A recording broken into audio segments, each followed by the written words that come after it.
अनंत कोटी ब्रह्मांड नायक महाराजाधिराज योगीराज परब्रह्म सच्चिदानंद भक्त प्रतिपालक शेगाव निवासी समर्थ सद्गुरू श्री गजानन महाराज की जय. नमस्कार. आपल्या गुरुस्तुती या चॅनलवर सगळ्यांचे स्वागत आहे. आपण आपले काही अनुभव असतील तर ते आम्हाला नक्की कळवा. ते आपण आपल्या चॅनलवर सांगू. तसेच आपल्या चॅनलवर येणाऱ्या व्हिडिओबद्दल तुमच्या प्रतिक्रियासुद्धा कळवा. तुम्ही आम्हाला कमेंट किंवा डिस्क्रिप्शन बॉक्समधल्या ID वर ईमेल करू शकता. आपल्या चॅनलला सबस्क्राईब करा आणि व्हिडिओला लाईक आणि शेअर करा. धन्यवाद. हा अनुभव आहे नवी मुंबई सौ स्वाती सिनकर या ताईंचा. ताई म्हणतात, तूच रक्षिता, तूच अन्नदाता. जय गजानन. रायगड जिल्ह्यातील माणगाव येथील माझा जन्म, तेच माझं माहेर. आमची घरची आर्थिक स्थिती अत्यंत सामान्य, त्यामुळे मनात असूनही आणि योग्यता असूनही शिक्षण अर्धवट सोडावं लागलं.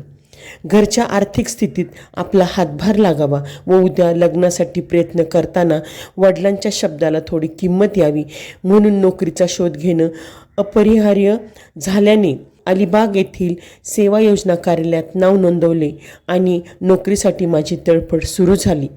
1984-85चा काळ असेल. मोठ्या मुश्किलीनं एका सरकारी कार्यालयात नोकरीची संधी मिळाली, पण फक्त 6 महिन्यांसाठी. 6 महिने नोकरी, काही दिवस बेकार. 6 महिने नोकरी, काही दिवस बेकार, असा क्रम सुरू झाला. पण ती सरकारी नोकरी आहे ही आशा फार मोठी होती. त्यामुळे त्या गोष्टीचा आधार मिळून 16 फेब्रुवारी 1987 रोजी माझं लग्न झालं. कामत हे माझं आडनाव आता बदललं. आता मी झाले स्वाती सिनकर, मुक्काम महाड. लग्नाला काही वर्ष झाली. सरकारी नोकरी आहे ही मोठी आशा होती, पण सरकारी नोकरी होती म्हणूनच ती माझी नोकरी सुटली. कारण महाराष्ट्रात सरकारने 0 बजेटचा त्या काळी स्वीकार केला.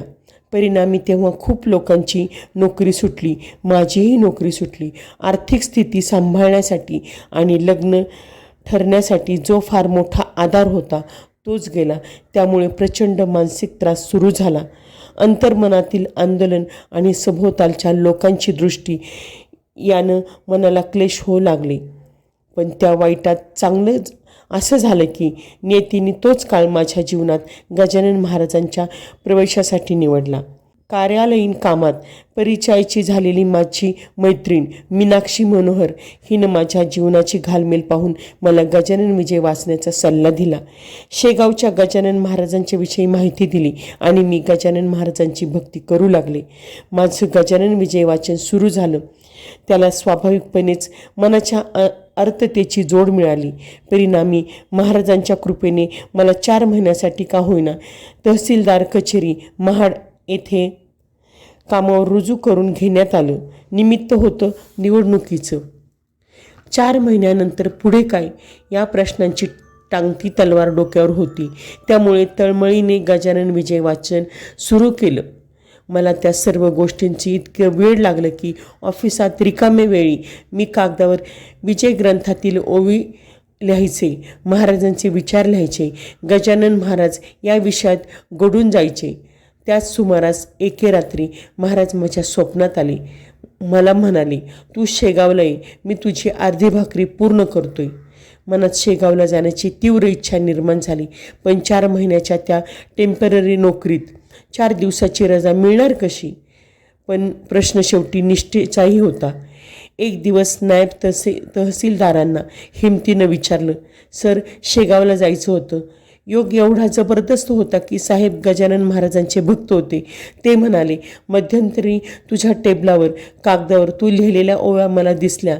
ते पाहून आणि तुझ्या वागण्यातून तर मला बंकटच्या अस्वस्थतेची आठवण झाली. वास्तविक या काळात सुट्टी देणं नियमात बसत नाही, पण मी माझ्या रिस्कवर तुला शेगावला जाण्याची अनुमती देतो. जाऊन ये शेगावला. 1990चा नोव्हेंबर, डिसेंबर आणि 1991चा जानेवारी, फेब्रुवारी हे 4 महिने मी त्या ऑफिसात होते. तेव्हा डिसेंबर महिन्यात मी शेगावला जाऊन गजानन महाराजांना प्रार्थना करून परतले. अर्धी भाकर पूर्ण केव्हा होते याची वाट पाहू लागले. मला महाराष्ट्रात पाणी पुरवठा व जलनिसारण मंडळ येथून कॉल आला. मला 10 जानेवारी 1991ला कोकण भवन येथे सकाळी 10 वाजता इंटरव्ह्यूसाठी बोलवले होते. 8 तारखेला दशमी होती.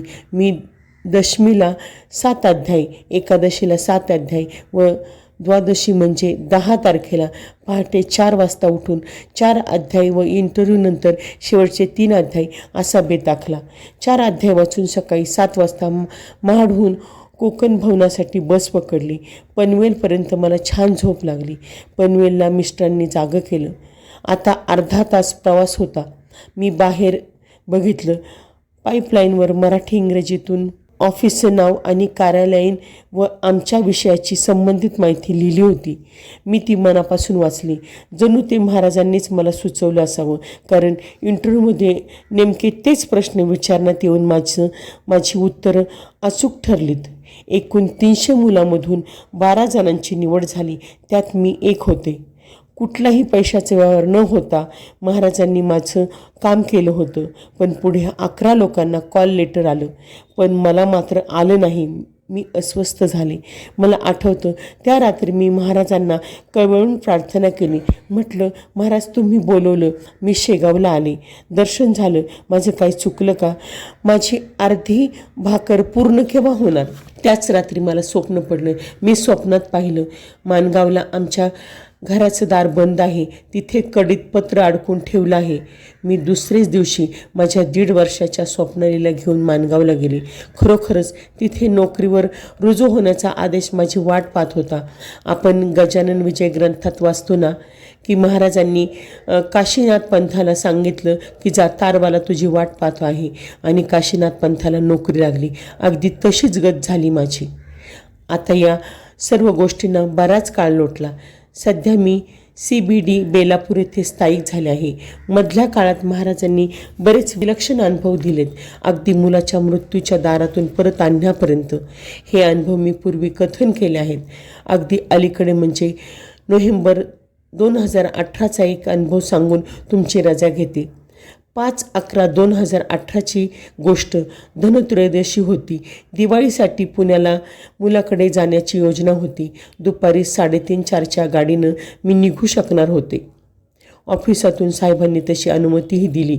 पण अंतर्मनातून सूचना येऊन आणि महाराजांनी प्रेरणा दिली की मंदिरातील पंथांची तयारी करून ठेवशील.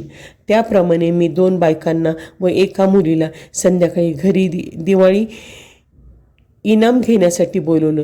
त्यांना इनाम दिले व पंत्या दिल्या आणि अचानक त्यांच्या समोरच माझ्या दोन्ही कानातून जोरदार कळा आल्या. मानेच्या मागील भागापासून कपाळापर्यंत कळ आली. दरदरून घाम फुटला. मान वाकडी झाली. शरीरातून प्राण जावा तसं होऊन मी कोसळले. नशीब मिस्टर घरी होते. त्या सर्वांनी मला लगेच MGM हॉस्पिटल बेलापूर येथे नेले. डॉक्टरांनी लगेच चेक केलं. माझं BP 240/130 होतं. डॉक्टर म्हणाले 10 मिनटं उशीर झाला असता तर सगळं संपलं होतं. मेंदूची नस तुटून रक्तस्राव झाला होता. Brain haemorrhage. सुरुवातीला काही काळ मी बेशुद्ध होते. CT स्कॅन, MRI सर्व झालं. मी 15 दिवस हॉस्पिटलमध्ये ॲडमिट होते. त्याही अवस्थेत गजानन महाराजांचं नाव आणि गजानन बाबांनी जशी आठवेल तशी जमेल तशी मी म्हणत होते. अर्धांगवायूचा झटका, स्मृतिभ्रंश, वाणीदोष, एखादी विकृती काहीही होऊ शकलं होतं. पण महाराजांच्या कृपेने तसं काही झालं नाही. हाच अटॅक बसमध्ये आला असता तर या विचारानं आजही थरकाप होतो. माझ्या प्रकृतीत फास्ट रिकव्हरी पाहून डॉक्टरांनी आश्चर्य व्यक्त केलं. ज्यांनी मला तेव्हा प्रत्यक्ष पाहिलं होतं ते आजही झाल्या घटनेविषयी आश्चर्य व्यक्त करतात. मला प्रश्न विचारतात. तेव्हा मी त्यांना म्हणते, कसं झालं, काय झालं ते माझ्या महाराजांनाच ठाऊक. बाकी मला विचाराल तर मी हेच म्हणेन, श्री गजानन जय गजानन, श्री गजानन जय गजानन, गण गण गणात बोते, गण गण गणात बोते.